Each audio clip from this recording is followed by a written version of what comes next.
বোনের বাড়িতে আসার পর বোনের আবদার তাকে সেই ভাইরাল নুডলস বানিয়ে খাওয়াতে হবে, আর আমিও চলে আসলাম রান্নাঘরে সবার জন্য নুডলস বানাতে। কিছুদিন আগে আমি একটা হোমমেড নুডলস এর রেসিপি দিয়েছিলাম যেটা ময়দা দিয়ে বানানো যায়, আর ভিডিওটা সবাই এত বেশি পছন্দ করছে, আলহামদুলিল্লাহ প্রায় 1.5 কোটি মানুষ দেখছে আমার সেই ভিডিওটা। আসলে এটা খুবই সহজ, ময়দা নিছি, তার মধ্যে একটু লবণ আর নর্মাল পানি দিয়ে গুলিয়ে নিচ্ছি। আর ময়দা দিয়ে এই রেসিপিটা কিন্তু আমি আবিষ্কার করিনি, বা এটা কারোই নতুন ইনভেনশন না। হাজার হাজার বছর আগে চাইনিজরা এভাবে ময়দা নুডলস বানাতো। হাতে করা নুডলসই ছিল তাদের প্রধান খাবার। আর বলতে গেলে ইনস্ট্যান্ট নুডলস আসছে গত 60-70 বছর আগে, যখন জাপানে খাদ্য অভাব চলতেছিল। বাট এখন ইনস্ট্যান্ট নুডলসটাই এত পরিমাণে ফেমাস হয়ে গেছে, আমরা সবাই ইনস্ট্যান্ট নুডলসটাকেই চিনি। তবে এখন কিন্তু অনেকে এরকম ভাবে হোমমেড নুডলস বানাচ্ছে। এটা খুবই ইজি, দেখো ভিডিওতে দেখিয়ে দিলাম। একটু ময়দা বা আটা, অল্প একটু লবণ, একটু পানি দিয়ে গুলিয়ে নিলাম, তারপর একটা ডিম ভেঙে দিলাম। ডিমটা টোটালি অপশনাল। নুডলস এর মেন ডোটা আমি বানিয়ে ফেলছি, এখন আমি সবজি, পেঁয়াজ, মরিচ যা দিব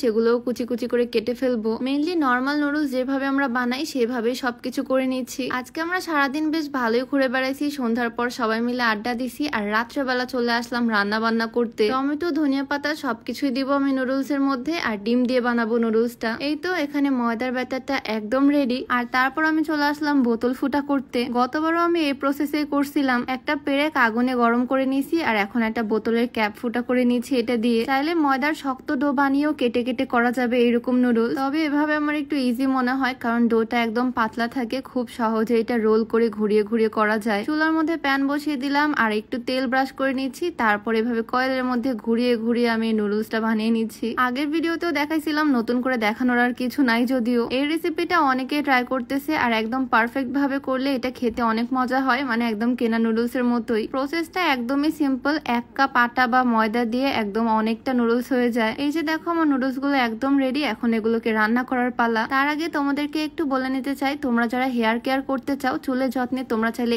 এই অর্গানিক কম্বোটা ট্রাই করতে পারো, যেখানে থাকছে একটা অর্গানিক হেয়ার অয়েল যেটা চুল পড়া কমাবে, নতুন চুল গজাবে, চুলের খুশকি দূর করবে, চুলের সকল সমস্যার সমাধান করবে। এটা সম্পূর্ণ প্রাকৃতিক উপাদান দিয়ে তৈরি, গাছের শিকড়, মেথি, কালোজিরা, তিল সবকিছু বাহির থেকে ভিজিবল। আর এই তেলের সাথে থাকছে একটা অর্গানিক প্রোটিন প্যাক, যেটা চুলে পুষ্টি যোগাতে সাহায্য করবে, চুলকে হেলদি, সিল্কি, শাইনি করবে। তো চুলের সকল সমস্যার সমাধানে এই কম্বোটা ট্রাই করতে পারো, যেটা একদম অর্গানিক। আর এটা তোমরা পেয়ে যাচ্ছ নীলা ফ্যাশন কালেকশন পেজ থেকে, তাদের পেজটা আমার ডেসক্রিপশনে ট্যাগ করে দেওয়া থাকবে। যাই হোক, এদিকে আমাদের নুডলস গুলো একদম রেডি, আর এগুলো একটু চ্যাপটা চ্যাপটা ধরনের হয়, মানে কোরিয়ান নুডলস গুলোর মতো লাগে আর কি। নুডলস তো রেডি, এখন জাস্ট এটাকে রান্না করে নেওয়ার পালা। আজকে আমি ডিম আর সবজি দিয়ে করব। রাত্রেবেলা যেহেতু আমি বানাচ্ছি, এখন চিকেন বের করে ভেজাতে দেওয়া ঝামেলা। ডিম দিয়ে রান্না করলেও কিন্তু অনেক মজা হয়। এখানে তো আমি রান্না বান্না করতে ব্যস্ত, আর আমার ভাগিনা দেখো রান্নাঘরে এসে বসে আছে, চোখ খুলে রাখতে পারতেছে না সে। তারপরও নুডলস খাওয়ার জন্য এত রাত জেগে বসে আছে, সেজন্য আর কি আমি একটু তাড়াহুড়া করে বানাচ্ছি, যাতে তাড়াতাড়ি কমপ্লিট হয়ে যায়। নুডলস জিনিসটা আসলে নিজের মন মতো করে রান্না করা যায়, চিকেন বা চিংড়ি যে কোনো কিছু দিয়ে ভাল লাগে। আর একদম সিম্পল ওয়েতে একটু ডিম সবজি দিয়ে রান্না করলেও বেশ মজাই লাগে। যদিও আমি বেশি একটা সবজি ইউজ করতে পারিনি, হাতের কাছে যা যা পেলাম সেগুলো ইউজ করলাম। আর এই দেখো বানিয়ে রাখা সেই নুডলস গুলো আমি অ্যাড করে দিলাম। আমার কাছে এই নুডলস গুলো বেশ ভাল লাগে, শেপের কারণে একটু চ্যাপটা চ্যাপটা হয়। আমি একটু সয়া সস দিলাম, একটু টমেটো সস দিলাম টেস্টের জন্য,